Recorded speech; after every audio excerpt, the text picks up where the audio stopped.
Who the hell am I? Every franchise has to evolve or die. There's nothing wrong with bowing out, hanging up your hat triumphantly, especially at the end of a trilogy or console life cycle. But every now and then, an entity refuses to pass on and returns, ready to redefine itself. When that anxious plan of attack fails, it can be painful to watch. Cashing in on an old name is a common occurrence in games, so we had to get specific. In order for it to be a reboot and not a remake, it couldn't have existed first in a medium outside of games, which unfortunately axed the abysmal Shadowrun shooter. We also tried to avoid subtitles, so blunders like Golden Axe Beast Rider didn't cut it.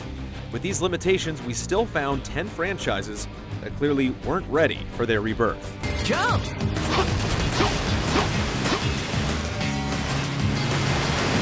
Number 10. NFL Blitz. 1997's Blitz was the football game we always dreamed of. Every player is an absurd, hulked-out monster version of themselves who loves to jump and smash. Most importantly, if your friend scores a touchdown, you can knock him over during his victory dance. This is the foundation of the entire Blitz experience.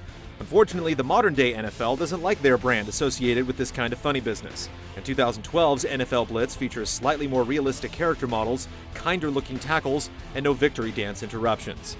Simply put, EA made a meatball sub without the meatballs. Whoa, nice catch! Touchdown!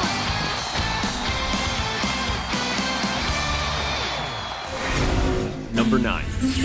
Frogger. We don't know what we were expecting out of a Frogger remake in 1997, but the intrepid amphibian deserves better. Super Mario 64 and Tomb Raider 2 came out in 97, so Hasbro Interactive could have let Frogger jump wherever he wanted. Instead, we go back in time 16 years, adding bad controls and a frustrating camera. They wanted to emphasize "he's back" so much, they added it to the title, as if just putting a 3D frog on a box would get people excited. Frogger might be as relevant as Q*bert and Bubsy, but he's found a new life in mobile games. It's just a shame he never got a chance to make it across the road and into the spotlight. Number 8. TUROK. The original TUROK Dinosaur Hunter for Nintendo 64 was a landmark title. Its sequel, Seeds of Evil, was even better. Both featured inspired weaponry like the Tech Bow, Razor Wind, and legendary Cerebral Boar. So it came as a huge disappointment when the 2008 reboot had a generic and downright insulting arsenal. Not only was there a lack of variety, but it featured one of the worst shotguns in recent memory. The overemphasis on the knife didn't help matters, as it rendered other weapons useless with its sheer destructive power. We didn't need the series to get a glossy makeover with Gears of War rejects. We just wanted more Turok. Ever used one of these? Once or twice. Number 7. Syndicate.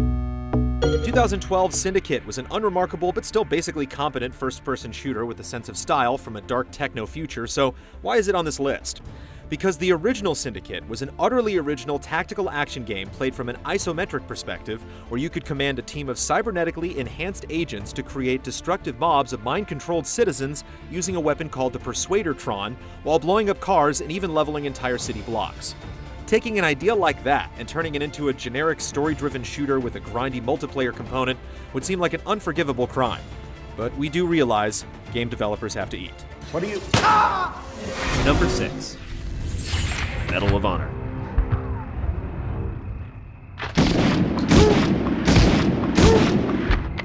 Heroic beards and a lukewarm critical reception decorated 2010's massive EA reboot of Medal of Honor, which in the end sadly became as memorable as the men and women serving as our nation's nameless Tier 1 operatives.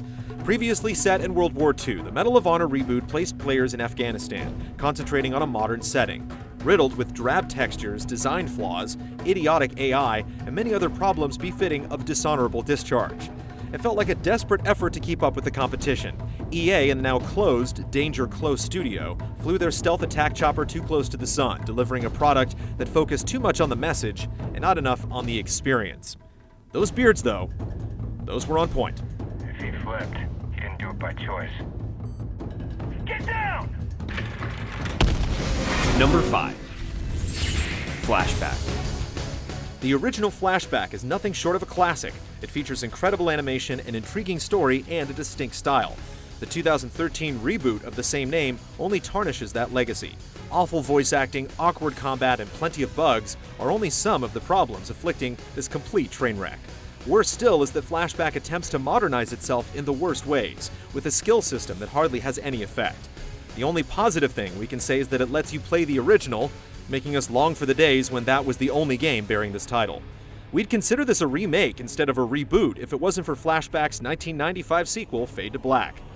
Let's hope we don't get an awful update of that as well. That one stings a little. Number 4. BIONIC Commando. So let's get this straight. We go from the sleek 8-bit Aqualine Rad Spencer going up against, and let's be honest here, a resurrected Hitler whose head blows up by the way, to a Faygo-drinking Juggalo whose three-dimensional swinging antics are powered by a bionic arm which, and we're obligated to say spoiler alert here, so if you really wanted to experience this gem of mediocrity, cover thy ears because his bionic arm is his wife. Think of that as your white boy dreads sway in the breeze, because Nathan, we played as Rad Spencer. We knew Rad Spencer. Rad Spencer was a friend of ours. And Nathan, you're no Rad Spencer. This is gonna hurt. Number 3. Alone in the Dark. 1992's Alone in the Dark set the standard for survival horror that games like Resident Evil and Silent Hill would eventually follow. However, without consistent follow-ups, it soon became overshadowed by its console contemporaries. Flash forward roughly 16 years, and Atari's new vision for the series ends up overextending itself with an episodic structure that interferes with the pacing, forced driving sections, and melee attacks mapped to the right analog stick. Plus, it's hard to stay scared when bugs force you to repeat sections or render enemies inert.